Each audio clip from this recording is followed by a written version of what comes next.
वागले estate police station की crime detection team ने सेंधमारी और घरफोड़ चोरी की वारदातों को अंजाम देने वाले एक शातिर आरोपी को गिरफ्तार किया है। वागले एस्टेट पोलीस स्टेशनचे डिटेक्शन टीमने केलेलं आहे। त्याच्यामध्ये एक खूप नावाजलेला आरोपी आहे, ज्याचे पूर्वीचं खूप मोठं रेकॉर्ड आहे।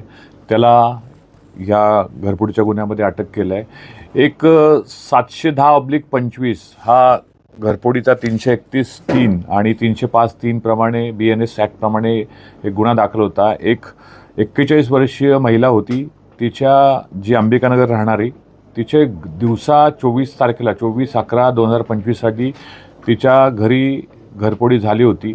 24 तारखेला एक गुन्हा होता, त्यानंतर 26 तारखेला आणि 27 तारखेला सलग 3 दिवस 3 घरफोडीचे गुन्हे घडले होते।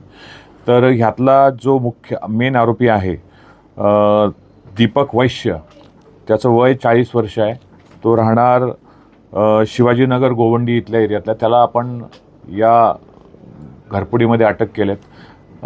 हा वैश्य हा पूर्वीचा मुंबईचा आणि ठाण्यातला रेकॉर्डवरचा आरोपी आहे। त्याच्यावर जवळपास 20 ते 25 गुन्हे दाखल आहेत। आमच्याकडे जवळपास 15 ते 16 गुन्ह्यांची यादी त्याच्यावर दाखल असलेली मिळाली आहेत। आणखी त्याच्यावरती गुन्हे होते।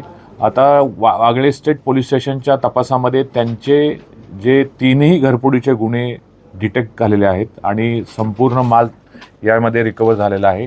त्याचबरोबर श्रीनगर पोलीस स्टेशनचे आणखी 2 गुन्हे उघडकीस याच्यामध्ये आलेले आहेत।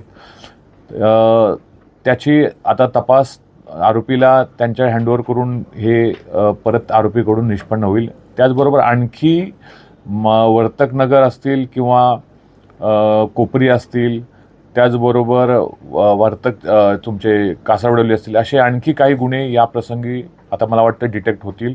त्याला आरोपीला जवळपास 3 दिवस पोलीस कस्टडी आहे। 9 तारखेपर्यंत त्याची पोलीस कस्टडी आहे। आता परत त्याची कस्टडी वाढवण्यात येईल आणि संपूर्ण जो मुद्देमाल गेला होता या 3ही गुन्ह्यांचा 100% मुद्देमाल आपण रिकवर केलेला आहे। आणि एक चांगलं डिटेक्शन वागळे स्टेट पोलीस स्टेशनने केलं असल्यामुळे त्यांचं मी माननीय कमिशनर ठाणे साहेबांतर्फे त्यांचं अभिनंदन करतो। आणि एक हा महत्त्वाचा दिवसा घरफोडी करणारा आरोपी आहे। ह्याची मोडच नेमका तो घरी कोण नसतं त्यावेळेस तो घर पाहणी करतो आणि कडी-कोंडा तोडून किंवा त्याचा लॅच असतो तो ओपन करून तो घरफोडी करतो। स्मार्ट एकदम आरोपी आहे। मध्ये 5 ते 6 मिनिटात पूर्ण दरवाजा ओपन करून घरचे सगळे दागिने साफसफाई करून पसार होतो। रेग्युलर मास्क वापरतो।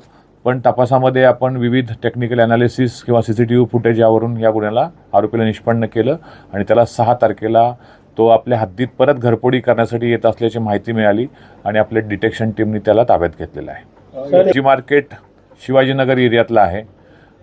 पूर्वीपासून तो घरफोड्याच करतो। काही चोरीचे गुन्हे पण दाखल आहेत आणि त्याचं विशेष असं काही एज्युकेशन वगैरे असं मोठं नाही आहे आणि फक्त तो ह्या दिवसा घरफोडी करण्यामध्ये तो मास्टर आहे। मोठी खासियत आहे। आणि नंतर तो ह्या मालाची विल्हेवाट लावतो। मालाची विल्हेवाट लावण्यापूर्वीच आपण त्याला डिटेक्शन टीमने ताब्यात घेतलेला आहे।